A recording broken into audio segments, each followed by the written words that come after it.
саяси қуғын-сүргіннің құрбаны болған Әлімхан Ермеков. Лениннің алдында қазақ елінің шекарасы туралы баяндама жасаған және жерімізді жатқа бермей қорғап қалған тау тұлға. Мәскеу, 1920 жыл, 17 тамыз. Әлімхан Ермеков Ленин басқарған бүкілодақтық халық комиссарлары кеңесінің мәжілісінде қазақ елінің шекарасы туралы баяндама жасады.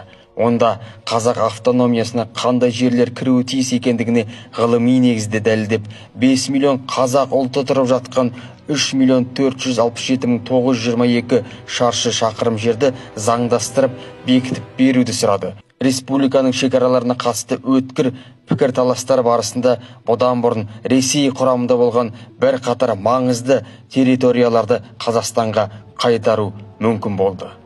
Ұлт көсемі Әлихан Бөкейханов бастаған делегация қазақ жерін тұтастығы үшін әзиз бастарын қатерге тігіп, Қазақстанға өте маңызды аймақтарды атап айтсақ, Батыс Қазақстан өңірінің Каспийдің солтүстік жағалаулары мен Семей, Ақмола облысының жерлерінің Қазақстанға қайтарылуына зор үлес қосады. 1920 жылы 26 тамыз күні Лениннің қол қоюымен қазақ ССР-ның құру жөніндегі декрет жарияланған еді. Қазақ автономиясы мен оның жер көлемі бекітілді. Сөйтіп, алаш көсемдері қазақ мемлекет алдында өзінің тарихи миссиясын адал орындады. Әлімхан Ермековтің Қазақстанға өте маңызды аймақтарды қайтаруға қолы жетті. Қазіргі уақытта бұл аймақтардың еліміз үшін үлкен маңызы бар. Ақмола облысы ел астанасы орналасса, Каспий теңізінің жағалауында мұнай мен газдың негізгі қоры шоғырланған.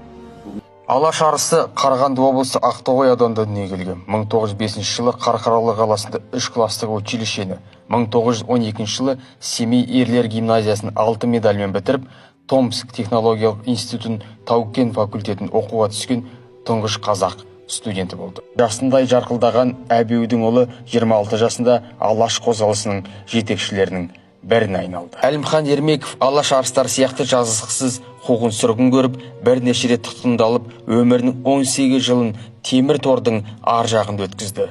Тағдыр тауқыметін тартса да, келешек ұрпақ үшін мол мұра қалдырып, білім мен ағарту саласында айрықша үлес қосты. Бар ғұмырын ұлт мүддесіне арнаған алаш арысы 1970 жылы көз жұмды. Әзиз басын қатерге тіккен тұлғаларды әрқашанда құрметтеу бүгінгі ұрпақтың борышы болар.